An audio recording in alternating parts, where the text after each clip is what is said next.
Tenemos a Ana Luisa Obregón Leiva y Jesús Manuel González Huerta con taller acerca de los usos del lenguaje y los símbolos empleados para comunicarnos de manera escrita, alfabetos, símbolos y pertenencias. Hola, buenas tardes a todos. Pues vamos a comenzar con este taller cuyo título es Alfabetos, símbolos y pertenencias. Bueno, mi nombre es Ana Luisa Obregón Leiva y soy estudiante de la licenciatura en Humanidades, ya muy próxima a egresar, afortunadamente, ya por fin, compañeros. Y mi compañero Manuel Huerta también va a ser parte de este taller. Él es licenciado en Derecho, igual a la Universidad de Guadalajara, y nos está acompañando desde desde el Centro de Estudios para la Inclusión. Y bueno, entonces dejo un momento a mi compañero Manuel. Bien, pues muchas gracias por la invitación, por ser parte de este coloquio de humanidades. Me da gusto compartir con ustedes una investigación que tuvo muchos frutos el año pasado, ganó el primer lugar en el certamen de la Cátedra UNESCO Igualdad y No Discriminación, debido a la importancia y la trascendencia de que este año es el año de las lenguas indígenas. El Centro de Estudios para la Inclusión, que es del cual dirijo, decidimos retomar esta investigación que realiza Ana Luisa y otras compañeras del Centro Universitario de Los Lagos y una del Centro Universitario de Ciencias Sociales y Humanidades. ¿Para qué? Para retomarlo. Entonces decidimos desarrollar este taller, diseñarlo para compartir con ustedes en primer lugar los hallazgos de esta investigación. Más allá del posicionamiento teórico-metodológico, nuestro aparato crítico, les vamos a compartir los hallazgos de qué nos encontramos durante el proceso de esta investigación. A mí dame un modelo educativo intercultural o me extingo, estúpida, las lenguas indígenas, ¿no? ¿Qué nos quiere decir este meme? ¿Alguien que quiera participar? Que alce su mano, por favor. A ver, Manuel.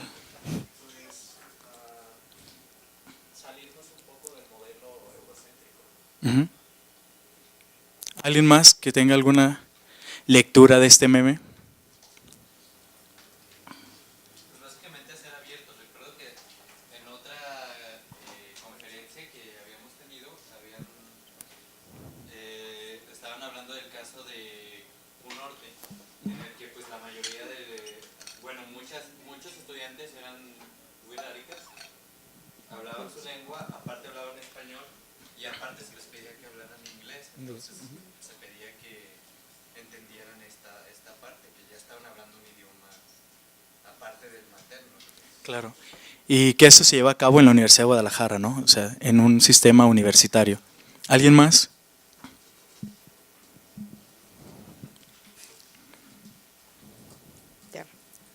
Bien, partimos nosotros de la premisa de que a través de un modelo educativo mexicano que es castellanizante, pues hay una desaparición de las lenguas indígenas, ¿no? Es por eso que el pandita lengua indígena dice, ¿no? Si no hay un modelo educativo, hay una alta probabilidad de que se extinga. Para esto, ¿alguien sabe cuántas lenguas indígenas tenemos en el país? A ver, ¿cuántas? 53. ¿Quién da más? ¿Quién da menos? 65. ¿Alguien más?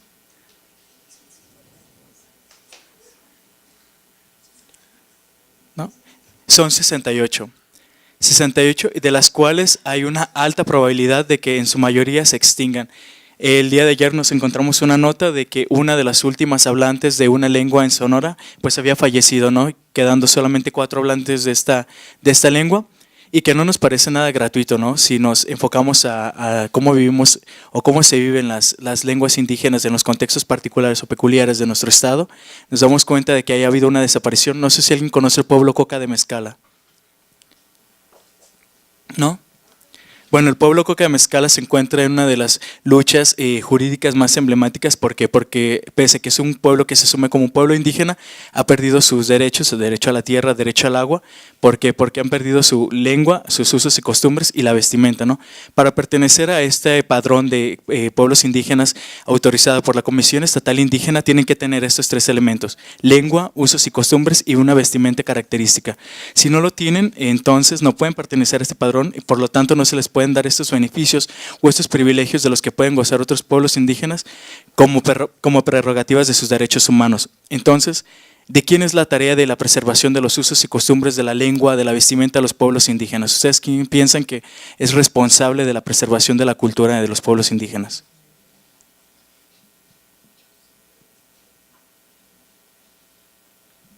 ¿Quién tendría que tutelar este derecho a la preservación de la lengua?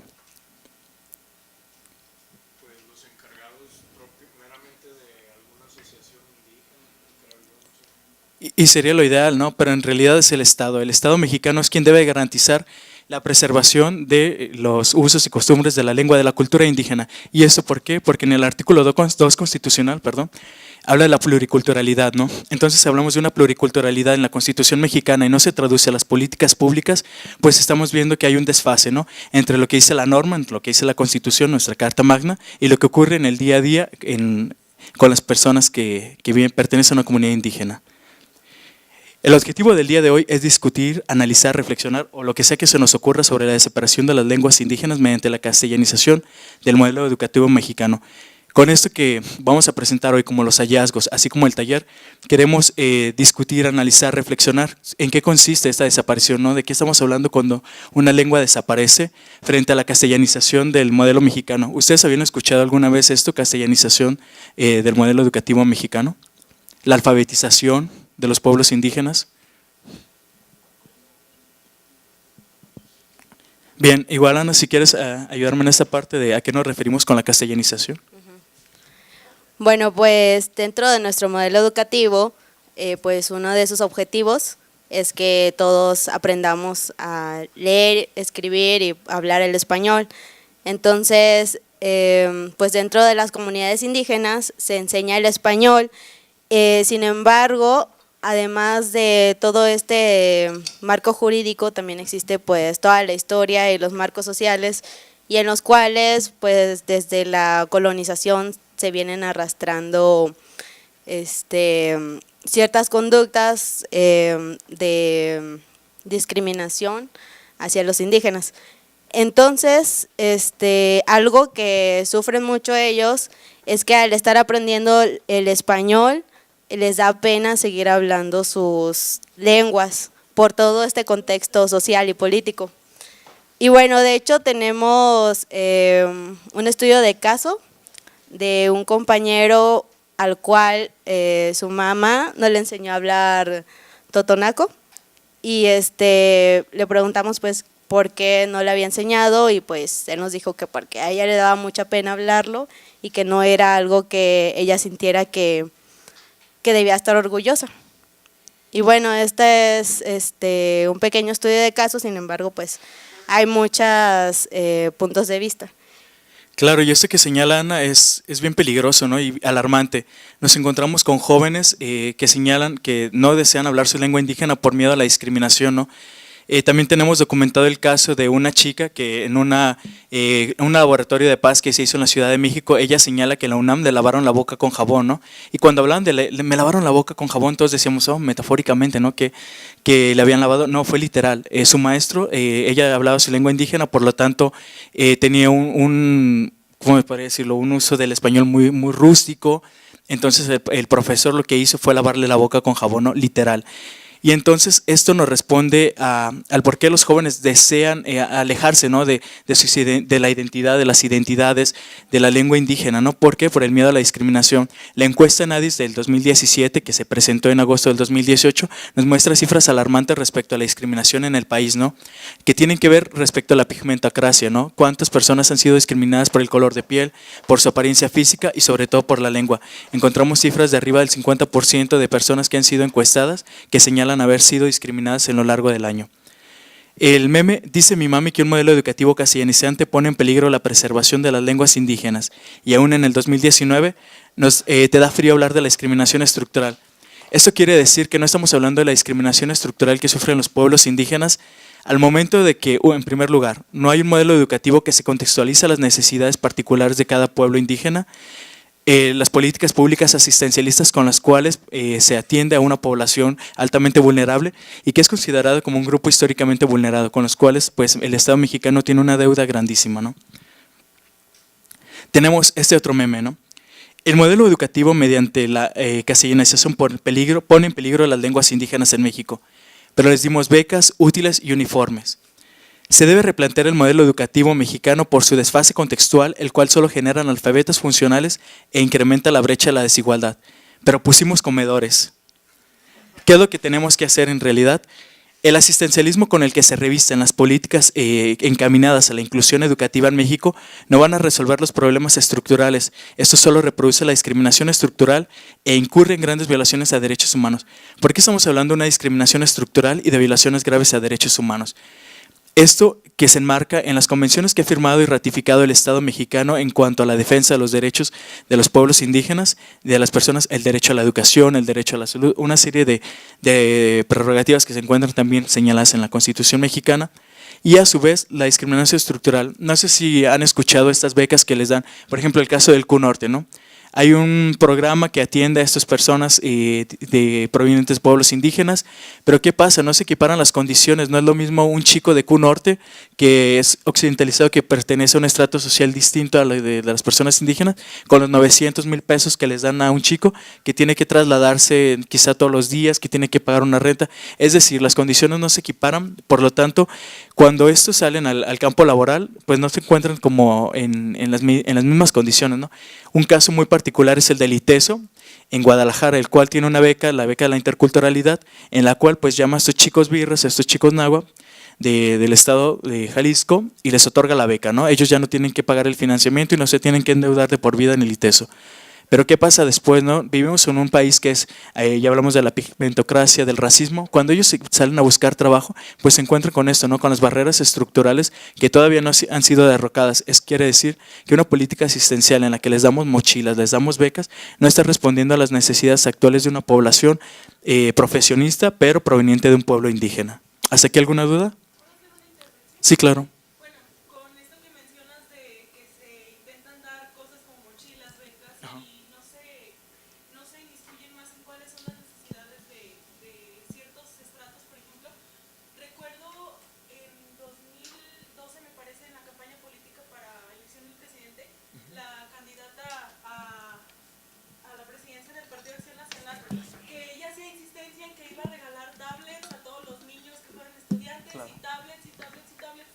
Y bueno, es bastante tonto, la verdad, lo que planteaba, porque bueno, un niño indígena para qué quiere una tablet. Claro. O niños que tienen más necesidad de transporte, de alimentación, ¿para qué les iba a servir una tablet? O cuando ni siquiera tienen electricidad, ¿no? O sea, descontextualizados. Es decir, ¿cómo pensamos a los pueblos indígenas para ofrecerles un modelo educativo mexicano? Es con lo que hablamos de la contextualización, y Ana nos ayuda en esa parte como estudiante de las humanidades, que yo abrazo muchísimo esta carrera por todas las herramientas que les otorga, y Ana nos habla de eso, ¿no? En el ensayo que escribió respecto a cómo un modelo educativo no está desfasado de la realidad de las personas indígenas en el país. Bueno, además otro enfoque que le damos es que las lenguas, además de ser símbolos, además de funcionarnos como comunicación, también son una cosmovisión, es una manera de ver el mundo, y es muy, muy importante preservar todas estas cosmovisiones que tenemos en México.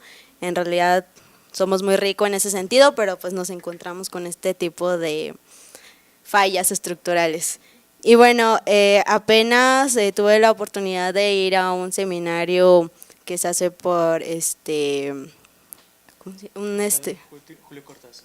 Por la cátedra Julio Cortázar en el CUCH.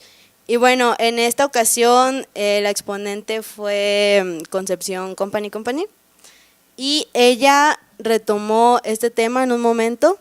Entonces, lo que ella proponía para que se mejoraran estas políticas lingüísticas que se llaman. Bueno, antes de esto ponía unos ejemplos de otros países en los cuales sí habían puesto en obra estos funcionamientos del Estado, y era que, por ejemplo, en Barcelona, pues es muy, muy importante que se hable el catalán y también el castellano. Entonces tienen escuelas bilingües en las cuales se estudia 7 horas de catalán, digamos 7 horas de castellano desde que son niños, y los niños obviamente sí aprenden.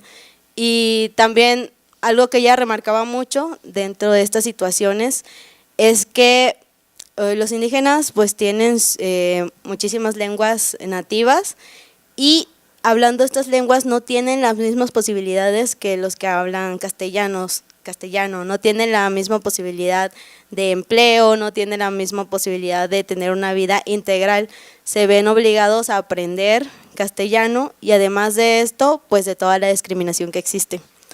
Entonces, pues este es otro enfoque que nosotros damos, que es muy importante tratar de preservar estas lenguas, pues porque son cosmovisiones o maneras de ver el mundo, pero algo que también ella remarcaba, ella que ya está dentro de cosas como la RAE y que ya ha estado en estas discusiones políticas, es que no hay un acuerdo dentro del Estado y de los pueblos indígenas. Hay cierto presupuesto, pero como hay muchos dialectos, por ejemplo, del náhuatl, hay 17, digamos, pues todos quieren poner todos los dialectos y digamos que no es algo rentable para el Estado. Sin embargo, también, pues ese punto de vista de académicos de la RAE, ¿no? Que siempre quieren estandarizar la lengua, ¿no? Es este enfoque. Entonces, en realidad, hay muchos puntos de vista de esto, pero el punto, pues, es proponer, ¿no? Y tratar de encontrar, pues, alguna clase de solución para esto. Y bien, ya pues nos cuenta Ana, ¿no? Pero también hablar de lo que yo les comentaba respecto a las políticas públicas asistencialistas no contribuyen a la preservación de la lengua y la cultura de los pueblos indígenas. ¿Por qué es importante? Bien lo remarca Ana, la cosmovisión. ¿Alguien de aquí tiene idea como de qué es la cosmovisión o ha escuchado la palabra cosmovisión? De ver el mundo, ajá. Así es, y veamos lo rico que son las lenguas en el Estado mexicano, ¿no? En uno de los seminarios que tuvimos la oportunidad de ir, nos hablaban de la riqueza por lo que veían, ¿no? Es decir, la lengua se enriquecía por lo que veían las personas. En la selva, en los contextos donde está el Tzotzil, el Celtal, el Chol, el Lacandón, pues había una infinidad, había un vocabulario infinito, ¿no? Porque había muchas cosas que nombrar. No obstante, en lenguas de las zonas áridas, pues era menos rico, pero tenía como otras variantes, ¿no? Formas muy distintas de nombrar la misma cosa, como sucedía con los esquimales, ¿no? Que tienen como, no sé, voy a decir una cifra, ¿no? 30 formas de decir color de la nieve, ¿no? Hablar de la nieve. Entonces, hablar de la riqueza con la que cuenta nuestro país y que es algo que ya está sucediendo, la desaparición de las lenguas ya está pasando, ¿no?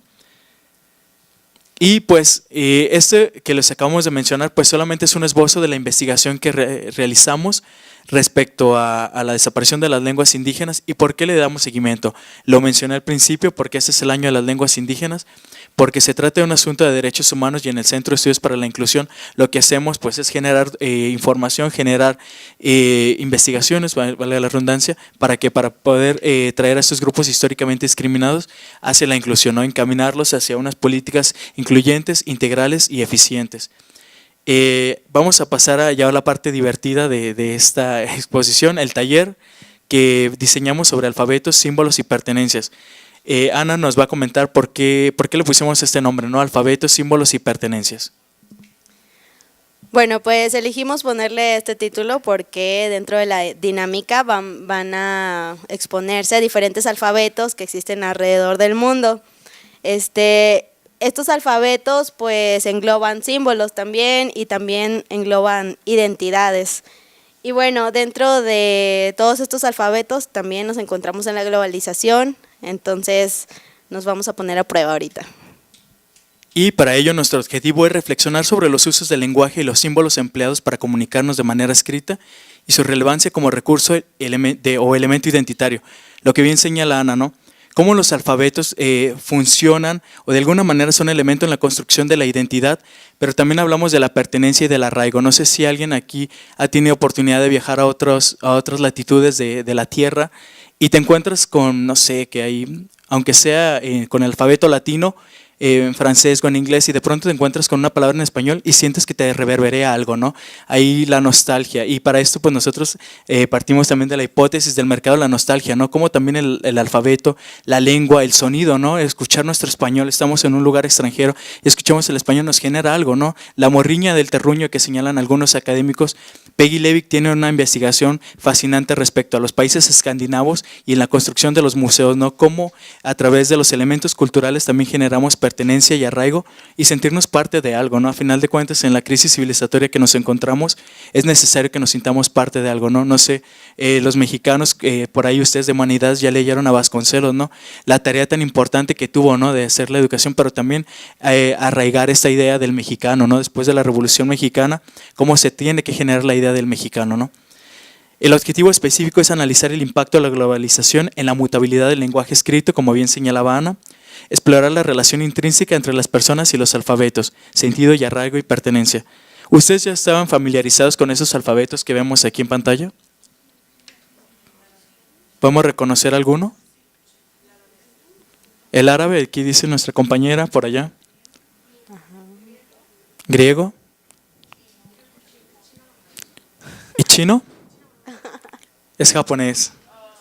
Sí, ahí está, ¿no? Pero ¿Cómo? sí se parece. Sí, como también identificamos, ¿no? Árabe, que ni siquiera en el continente americano existe en países de que la lengua oficial sea cualquiera de estos alfabetos, ¿no?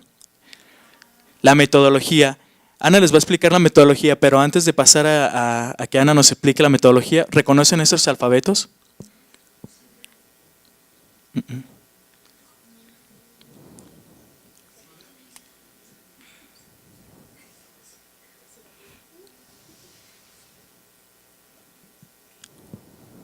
No. En realidad los hicimos Ana y yo en la noche. No, pues uno es una variante del vietnamita y el otro es georgiano, ¿no? Entonces es bien interesante cómo podemos identificar otros alfabetos que están ahí, son parte del día a día, pero que debido a la posición geográfica en la que se encuentra México, ¿no? Tenemos a Estados Unidos arriba y Guatemala abajo, por lo cual no podemos tener como esta interacción con otros alfabetos como sucede en otras grandes ciudades como lo puede ser Nueva York o países en Europa donde la migración de países de la África subsahariana, del Magreb o del Mediterráneo, de la Asia Central, pues se ven enriquecidos, ¿no? O sobre todo pues en países superpoblados como Japón. Y Ana les va a compartir la metodología. Muy bien, pues para llevar a cabo el taller vamos a necesitar que cada uno tenga una libreta o un papel donde escribir y una pluma.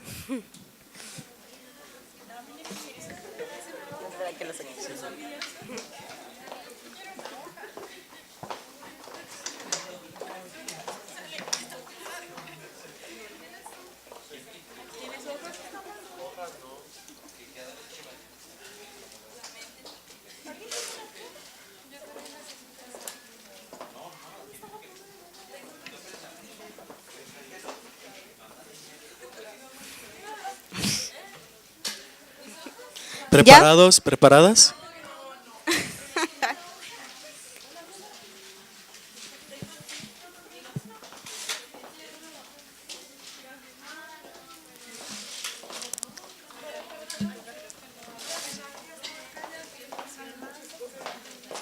Ok. Bueno, ¿ya todos listos? Sí, ok. Bueno, entonces a continuación se van a mostrar diferentes imágenes en las pantallas. Son portadas de libros, son pancartas, anuncios. Entonces, individualmente, o se pueden ayudar también si gustan, van a tratar de traducir lo que está escrito allí. Por favor. Bien, pues vamos a pasar con la primera imagen. La idea es que puedan hacer una traducción de lo que están viendo en pantalla. Y tienen 1 minuto. Ah, sí, 1 minuto por imagen.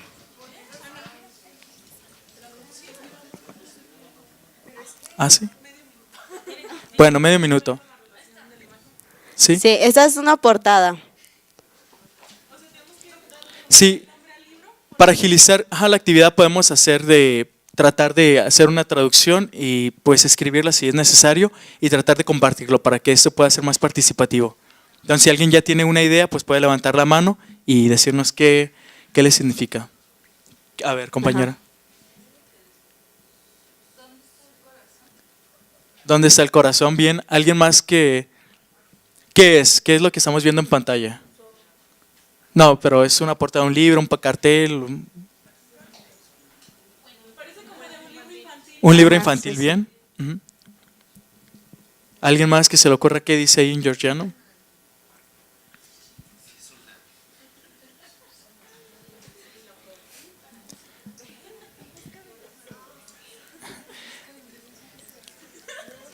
Ya. Bien, pues para irnos rapidísimo, porque también tenemos varias imágenes para hacer más efectiva y ágil la participación. ¿Alguien más tiene otra definición que encontró? Aquí no hay respuestas ni malas, ni buenas, ni correctas, ni incorrectas. La idea es que podamos jugar con lo que vemos en la imagen y pensar en cuáles son los elementos que retomamos. Por ejemplo, cuando dicen del corazón, ¿no? ¿Dónde está el corazón? Pues ¿por qué? Porque utiliza los elementos que encuentra en la portada para erigir un concepto, una definición o lo que está tratando de traducir, ¿no? Entonces, ¿alguien más?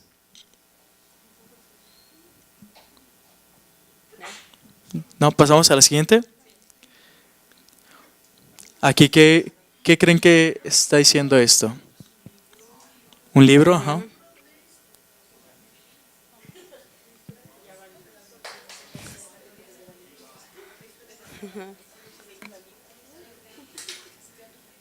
¿Y qué idioma es? Ujú.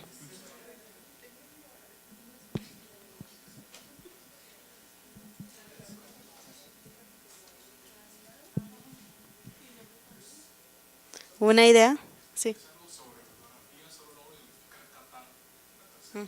Sí, así es. Eh, Claro, es como un libro que habla respecto al país, ¿no? Y es una guía que te muestra la orografía y la geografía de un país. Bien, la idea es que es lo primero que se les ocurra, no es como un examen y de, ay, pues los vamos a volar al final, no, es como lo que se les ocurre con los elementos que vemos en la pantalla. Eso, por ejemplo.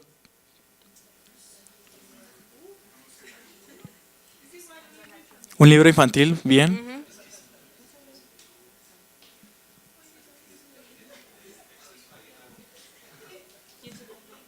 ¿Quién se comió mi comida?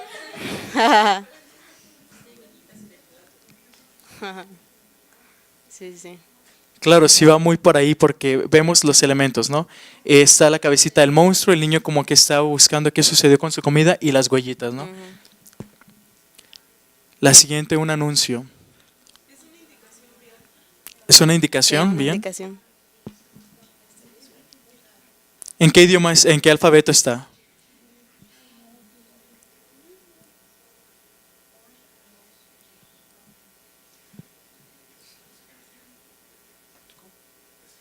Georgiano, bien, sí, sí. Yay. ¿Qué elementos percibimos en la imagen? Está el anuncio y vemos aquí abajo algo. ¿Qué es esto que estamos viendo? Alambre de púas. Está cercado. Una Sí, advertencia. una advertencia. Sí, sí, sí. Sí, muy bien. Aquí, ¿qué vemos en esta imagen? Sí.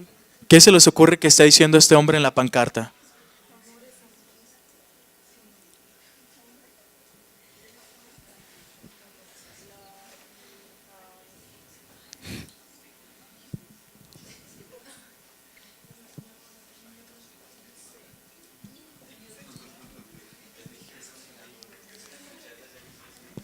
Si nos contextualizamos un poquito a lo que ocurre, ¿alguien sabe dónde está Georgia?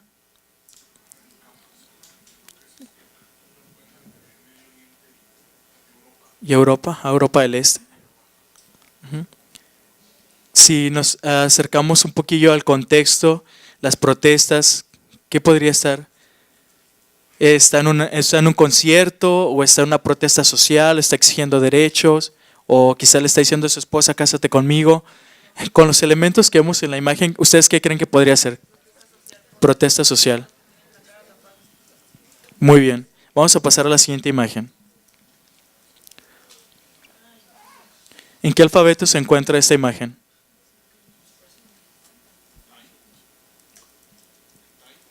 Sí, muy bien. Bien. ¿Qué nos estaría diciendo este mensaje? Es como las lonas que vemos ahí en la colonia, ¿no? De los vecinos vigilando, o el aviso parroquial. Si vemos algunos elementos del cartel, pues está sujetado como con alambritos, se ve que es como una fachada que no está enjarrada, podemos pensar que sea una colonia, ¿no? De cuidado con el perro, tiene rabia, entonces aléjese muy rápido.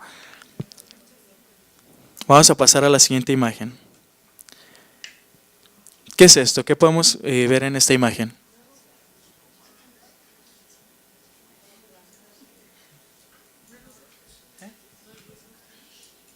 ¿Es ruso? ¿Es cirílico? Ajá.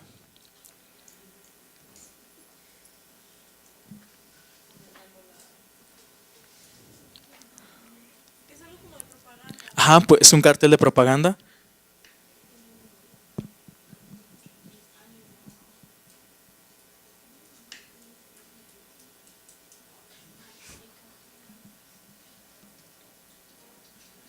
Por los elementos de la imagen, ¿qué podemos pensar que está diciéndonos el mensaje, ¿no? El mensaje escrito. Una propaganda que invita a la lectura, o quizá está leyendo un manual de cocina, pensando un poquito. No podemos. ¿Cómo cocinar la revolución? No me dejaron terminar. Bien, vamos a pasar a la siguiente imagen. Sí. Alto, muy bien, nos acercamos a algo que va a desatar la metacognición y vamos a ya entrar en la discusión con todos y todas ustedes. ¿En qué idioma se encuentra? En Thai, muy bien. Tay. Aquí le tapamos porque estaba en alfabeto latino y pues ya nos iban a cachar de qué estamos hablando, ¿no? Ajá. La signaléctica, Ajá, zona escolar. y están dos idiomas, ¿cuáles son? Árabe y hebreo. ¿Dónde podemos pensar que se encuentra esta signaléctica?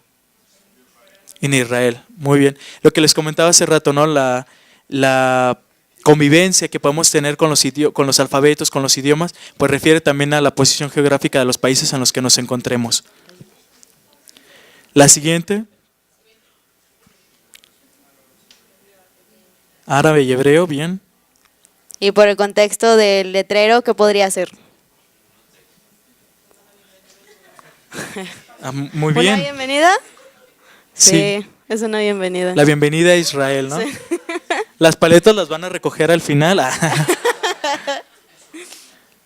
Vamos con la siguiente. Igual, ahí le tomamos un poquito el símbolo, pero Alfabeto latino.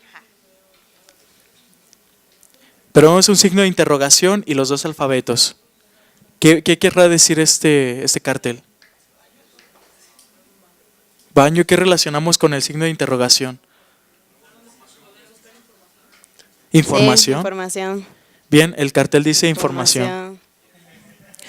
Y nos acercamos a elementos más conocidos. ¿Qué es esto, no? Rick and Morty, ¿en qué idioma? ¿O en qué alfabeto?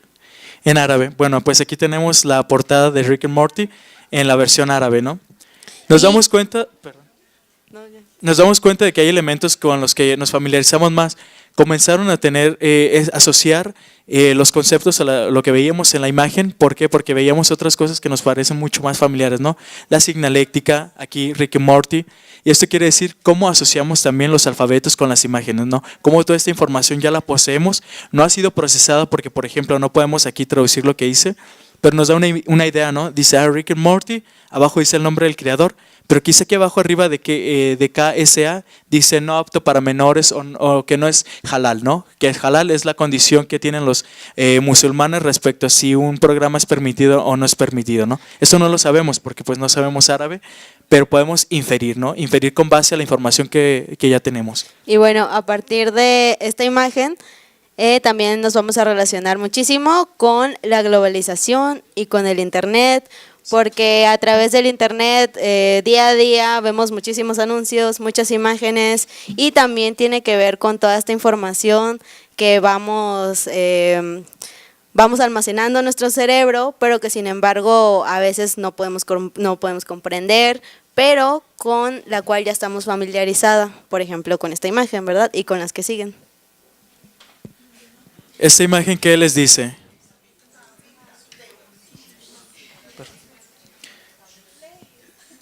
Ajá. Ajá, ¿qué vemos?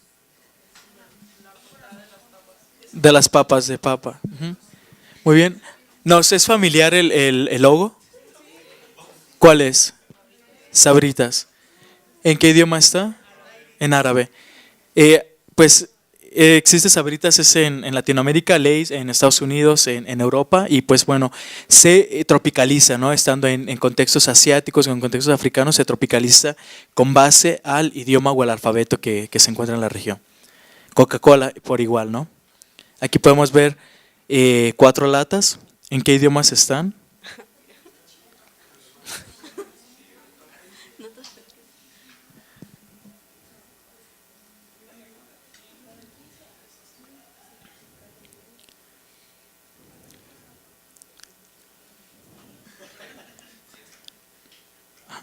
Bien, está en cirílic, está en árabe, en alfabeto latino y en hebreo. El que tapamos también estaba en alfabeto latino, pero estaba el Coke, ¿no? En inglés. Una imagen que nos es familiar a todos, ¿no? ¿Qué dice ahí? Avengers. Y eso es interesante, ¿no? Si estamos ahí dándonos un paseo por el sureste asiático y de pronto vemos esto en alguna marquesina de algún cine, efectivamente sabemos que se trata de una película, que se trata de Avengers y que sabemos que ahí dice indiscutiblemente Avengers, ¿no? Como bien señalaba Ana, es por los procesos de globalización, de compartir información. Si bien no nos habíamos encontrado con esta imagen en la cual viene en otro alfabeto la palabra Avengers, por la imagen, ¿no? Por ver ahí a Tony Stark y todos ellos, sabemos que se trata de la película. ¿Qué es esto? Harry Potter. ¿En qué alfabeto? Georgiano. Uh-huh. Muy bien. Los elementos que podemos reconocer aquí pues es Hagrid y Harry. Y ya ahí más o menos utilizamos la asociación de imágenes con lo que percibimos en el texto, ¿no? Un cómic. Pues Spider-Man, ¿no? O sea, bueno, hacia atrás dice, sí, pero pensamos que es la versión muslin de Spider-Man. Y es fácil, ¿no? Cómo asociamos ya imágenes ultra conocidas que nos encontramos en las redes sociales, en el día a día, respecto a los elementos culturales del entretenimiento. Pues aquí otra. McDonald's. Es en Japón y es un McDonald's, ¿no? Sí. Y Ana les va a platicar respecto a esto, que es el uso de los ideogramas y los alfabetos, ¿no? Muchas personas que se tatúan así, con letras chinas, japonesas, en hebreo, palabras que no pueden tener una traducción literal, pero que por ahí quizá Google Translate nos dijo que era eso, que nuestro nombre así se escribe. Y entonces Ana trae esto que se encontró en Japón, que a mí me parece muy interesante para realizar la reflexión. Bueno, pues en Japón se utiliza mucho el alfabeto latino, se utiliza muchísimo el francés, sobre todo el francés, el inglés y el español. Y normalmente se utiliza en la ropa, sobre todo en la ropa. Y bueno, en este caso me encontré esta sudadera, estaba en español. Y como mencionábamos hace rato, en cuanto encontré algo en español dije, ¡ay, qué bonito! ¿No? Se me sentí identificada. Y pues allí vemos pues no la conexión que hay con el idioma, la identidad.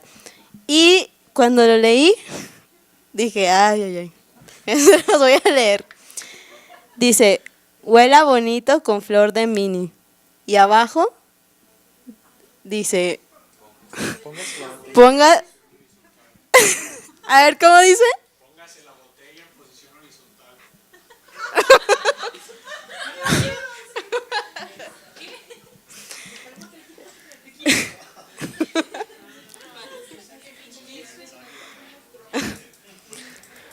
Bueno, esto solamente para una reflexión, ¿no? Primero, que sí, cuando te encuentras en un lugar en el que pues tu idioma no es el nativo, ni siquiera el alfabeto es el mismo, y encuentras el español, sientes cierta identificación, alegría, porque dices, ay, no, qué bonito, no puedo comprender bien esto. Y por otro lado, la otra reflexión es que hay una moda en la cual se utilizan caracteres chinos y japoneses en la ropa, y muchas veces no tiene sentido, como se dieron cuenta, aquí pasó al revés, viceversa. Claro. Y en ese sentido es como cómo usamos los alfabetos, ¿no? Los alfabetos como la parte de la exotización, ¿no? O sea, yo me tatúo aquí algo en hebreo y dicen, wow, ¿no? Magnífico, pero quizá son el ABC, ¿no? Y tú dices, no, pues en realidad dice el sol del universo, ¿no? Y eso es bien interesante porque el hebreo es considerado, el hebreo es considerado el ADN del universo, es decir, las personas que pertenecen a la religión judía deben de leer la Torah en hebreo porque es la forma en la que se concibió todo el universo, ¿no? Cada una de las letras tiene un simbolismo y es por esto que dentro del misticismo y todo esto encontramos cómo el alfabeto, cada símbolo tiene un poder muy característico, ¿no? Entonces, en los ideogramas también encontramos, ¿no? Cómo estos símbolos también enmarcan toda una oración, ¿no? En torno a esto, pues el proceso de metacognición, ¿no? De qué nos deja todo lo que hemos visto en las imágenes, cómo asociamos las imágenes, valga la redundancia, las palabras con algunas traducciones ahí muy espontáneas, ¿no? Que nos surgen. ¿Qué nos queda de todo eso, ¿no? ¿Qué reflexión podemos hacer respecto a cómo algunos identificamos algunos alfabetos? ¿A qué se debe, ¿no? Que algunos podemos identificar el thai, el georgiano, el árabe, dónde lo hemos visto o de qué manera estos se insertan en nuestra vida, ¿no? De qué manera podemos nosotros jugar con estos otros alfabetos, no sea en los tatuajes o en quizá cuando se podía, ¿no? En el Messenger o en el Facebook ahí jugar con estos alfabetos pues para vernos más interesantes, ¿no? ¿Alguien que quiera compartir una reflexión en torno a esto?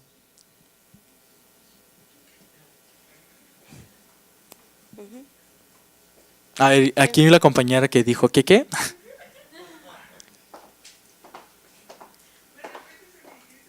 Sí, claro, o sea, la reflexión de cómo asociamos imágenes con las letras, o sea, cómo existen, ¿no? Podemos identificar algunos alfabetos, a qué se debe que algunos identifiquen a los alfabetos, a qué hemos leído, a qué hemos visto algunos libros, hemos viajado, no sé, lo hemos visto en revistas, o hicimos este taller, no sé. Por internet. Uh-huh.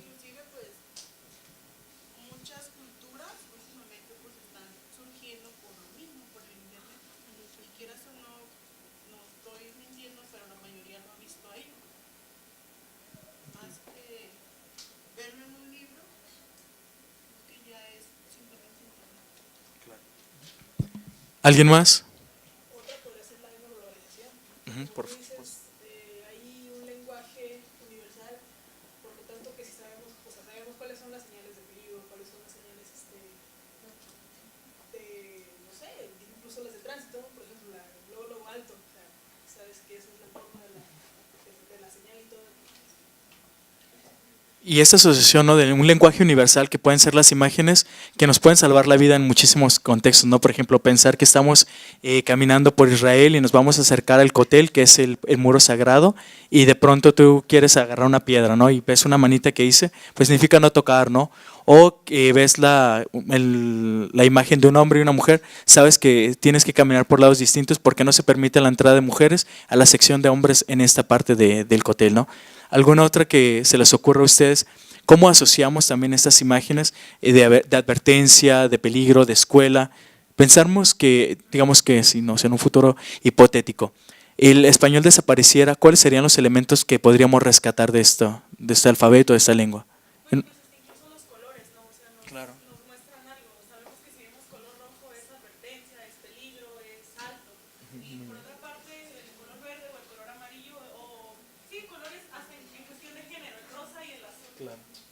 O también hemos puesto a pensar en las formas geométricas de los alfabetos.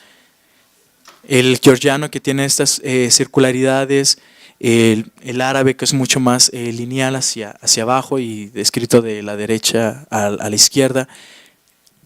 El hebreo, ¿no? Que es como muy cuadrado. Entonces, para no extendernos más, recuerden amigos, replanteando lo que hicimos con nosotros en esta investigación, replantear el modelo educativo mexicano desde el enfoque de la interculturalidad y derechos humanos es una alternativa para la preservación de las lenguas indígenas en el país. Como conclusión de esta parte que nosotros hicimos la investigación, tiene que ver que proponemos un modelo educativo intercultural en el cual tengamos un enfoque de derechos humanos. No se trata de un buenondismo de que el Estado mexicano de pronto decida, como se ha visto en la Cuarta Transformación, de que el náhuatl o ciertas lenguas indígenas van a ser obligatorios. Con esto no es suficiente, ¿no? Tenemos que equiparar, como lo había dicho antes, las condiciones de las personas indígenas. La discriminación estructural no se soluciona ni dando becas, ni repartiendo despensas, y mucho menos haciendo obligatoria una lengua, ¿no? Lo que tiene que haber es un replanteamiento del modelo educativo mexicano que tiene que ser más contextualizado, inclusive para las personas que nos podemos vivir en contextos citadinos o rurales, ¿no? Muchos de aquí tienen que tomar materias con las cuales ni siquiera se sienten identificados, y es lo que sucede en países como Alemania, ¿no? Hay desde que tú entras una segregación, no podría decir una discriminación positiva, por así decirlo, en la cual evalúan cuáles son tus habilidades, en la cual eres fuerte, ¿no? Ciencias y sociales, ingenierías, y te van encaminando a ello, ¿no? ¿Para qué? Para que no suceda lo que sucede con el modelo educativo mexicano, en el cual todos estamos llevando todas las materias cuando somos pésimos en el dibujo y terminamos reprobando, lo cual nos genera frustración y muchísima ansiedad. Y por otro lado también, por ejemplo, la política lingüística de tener escuelas bilingües desde pequeños, también eso podría funcionar pues para implementar desde que somos niños las lenguas indígenas. Y pues hacer énfasis, no se trata de un buenondismo, es una cuestión de derechos humanos, en el cual, si hablamos en un artículo 2 constitucional de la pluriculturalidad del pueblo mexicano y nos hablamos de la guelaguetza y nos enorgullecemos de los mayas y los aztecas, ¿qué sucede cuando vemos a las personas indígenas vendiendo collares y verdura o en los contextos citadinos o que son parte del servicio doméstico y son tratados con una alta discriminación? Esto nos lleva a reflexionar de cómo se vive, ¿no? Las personas indígenas en los contextos altamente discriminatorios en el país, y que se traducen en un modelo educativo mexicano. Y por ende, gracias. Muchas gracias.